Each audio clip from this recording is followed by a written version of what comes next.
Isang magandang umaga po sa inyong lahat at nagpapasalamat tayo sa Panginoon sapagkat muli niya tayong tinipon sa hapag ng Panginoon. At sana po ang may kagandahang panahon ay magtuloy-tuloy sapagkat marami pong mga parokya ang nagpipiesta ngayon. Mga minamahal kong kapatid,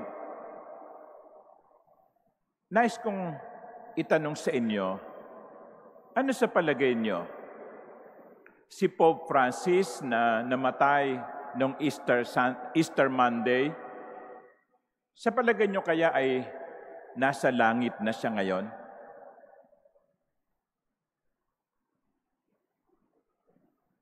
O kaya yung inyong mister na namayapa, sa palagay nyo nasa langit na siya ngayon? Ay nako, Father, hindi ho, demonyo yun eh. No? Si Judas Iscariote, sa palagay nyo kaya, nasan siya ngayon? Nasa langit o nasa impyerno?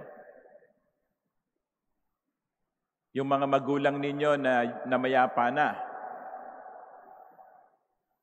sa palagay nyo kaya nasa langit sila ngayon?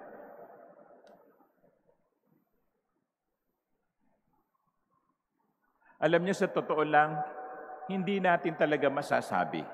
Sana, no? Sana silang lahat ay nasa langit na ngayon.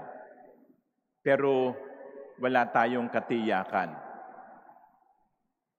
Pero dalawang bagay, base sa Ebanghelyo at sa unang pagbasa, ang nagbibigay sa atin ng tiyak na katotohanan. Una, ang langit ay bukas para sa lahat. Sa unang pagbasa mula kay Propeta Isaías, sinasabi na ang mga bansa ay dadalhin sa Jerusalem, ang banal na bundok ng Diyos. They shall bring all your brothers and sisters from all the nations as an offering to the Lord, to Jerusalem, my holy mountain. Sa Ebanghelyo na narinig natin, sabi ng Panginoon, people will come from the east and the west, from the north and the south, and will recline at table in the kingdom of God. Everyone is welcome. Everyone is invited. Ito yung tinatawag po sa theology, the universal salvific will of God. Gusto ng Diyos na ang lahat ay maligtas. Gusto ng Diyos na ang lahat ay makapasok sa langit. So yun ang unang katotohanan. Pero ang ikalawang katotohanan ay ito. Hindi madali ang pumasok sa langit. Bagamat bukas ang pinto ng langit, ang sabi ng Panginoon, no, strive to enter through the narrow gate or narrow door, sapagkat ang pagpasok sa langit ay sa daang makipot. Alam niyo po, meron pong restaurant, pakita ko yung picture sa monitor, na depende sa iyong size, yung discount. So, yung 10%, no, yan lang ang discount mo. Pag malaki ka, iniisip ko, ilang kaya sa atin dito ang hindi makakakuha ng discount. Pag maliit ka, 100%, wala kang babayaran.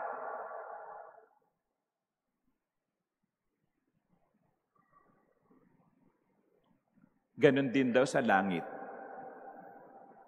Hindi madali ang pumasok sa langit. Makipot ang daan. Kaya nga, kung gusto nating makapasok sa langit, katulad ng kung gusto ninyo makakuha ng malaking discount doon sa restaurant, at least dalawang bagay ang kailangan natin. Ang mag-diet upang lumiit ang ating tiyan at ang mag-exercise upang lumiit ang ating katawan. In other words, disiplina. Disiplina. Hindi tayo makakapasok sa langit ng kulang sa disiplina. So ano ang pwede nating gawin upang tayo ay maging sukat sa maliit na daan patungo sa langit? Una, bawasan natin yung ating mga kalabisan. Katulad ng malaking tiyan, bawasan natin ang kalabisan sa ating katawan. Ano yung mga kalabisan? Baka labis tayo sa pakikipagtsismisan. Baka labis tayo sa katamaran. Baka labis-labis ang pagnanakaw. Baka labis-labis ang paggawa ng masama. Hindi natin pwedeng pasukin ang makipot na pintuan ng langit nang hindi natin babawasan ang ating kalabisan. Kaya mga minamahal kong kapatid, suriin natin ang ating mga sarili. Ano yung labis na dapat kong bawasan? Ikalawa, kinakailangan palakasin natin ang ating katawan. Kinakailangan maging matatag ang ating resistensya. So ano yung dapat nating dagdagan? So hindi lamang yung bawasan, yung mga kalabisan, kundi dagdagan ang pagkukulang. Alam nyo, hindi sapat na wala tayong ginagawang masama. Dapat meron din tayong ginagawang mabuti. Natatandaan ninyo yung kwento ng Panginoon sa Ebanghelyo kung saan merong isang mayaman na araw-araw nagpapasasa sa masasarap na pagkain. Araw-araw, bago ang kanyang damit, signature t-shirt pa. Araw-araw, nagpapasasa siya sa kanyang kayamanan. Samantalang, merong isang mahirap sa kanyang pintuan. Hindi niya sinaktan yung mahirap, si Lazaro. Wala siyang ginawang masama kay Lazaro.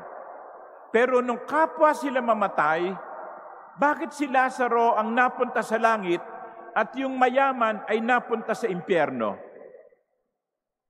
Sapagkat yung mayaman ay walang ginawang mabuti kay Lazaro. Sa makatwid, uulitin ko, hindi pala sapat na wala tayong ginagawang masama.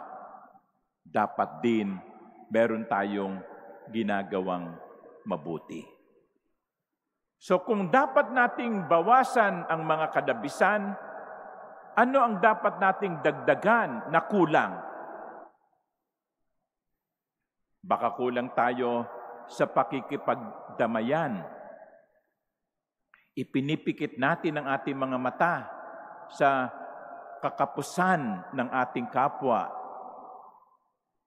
Sinasara natin ang ating mga pandinig sa mga paghingi ng saklolo ng ating kapwa. Baka kulang tayo sa pagdarasal. Nauubos ang ating panahon sa mga bagay na walang kabuluhan. Oo, nagsisimba kayo, nagsisimba tayo, pero 1 oras, 2 oras kasama na ang biyahe. Pagkatapos nun, sa buong maghapon, meron pa ba tayong mga panahon o sandali na itinutuon sa pag-alala sa Diyos? Kung kulang tayo sa tulog, hindi maganda sa katawan. Kung kulang tayo sa masaganang pagkain, hindi bagay sa katawan. Ganon din, kung kulang tayo sa pagdarasal, kung kulang tayo sa pagmamahal, kung kulang tayo sa pakikipagkapwa-tao, hindi rin ito maganda para sa ating kaluluwa. But my dear brothers and sisters, it takes discipline. It takes discipline to curb the excesses and to fill up what is lacking. Katulad ng isang taong gustong maging malusog ang pangangatawan, kinakailangan mag-diet, bawasan ang labis, kinakailangan mag-exercise, dagdagan ang kulang. Pero sa lahat ng ito, kailangan ang disiplina. Sinabi sa atin, ang pinto ng langit ay bukas para sa lahat. Pero ang pinto ng langit ay makipot. Hilingin natin ang lakas mula sa Panginoon upang magawa nating disiplinahin ang ating sarili, kontrolin ang ating mga kalabisan, dagdagan ang mga kulang sa atin. Nang sa ganon, tayong lahat, ako at kayo, magkita-kita sa langit. Amen.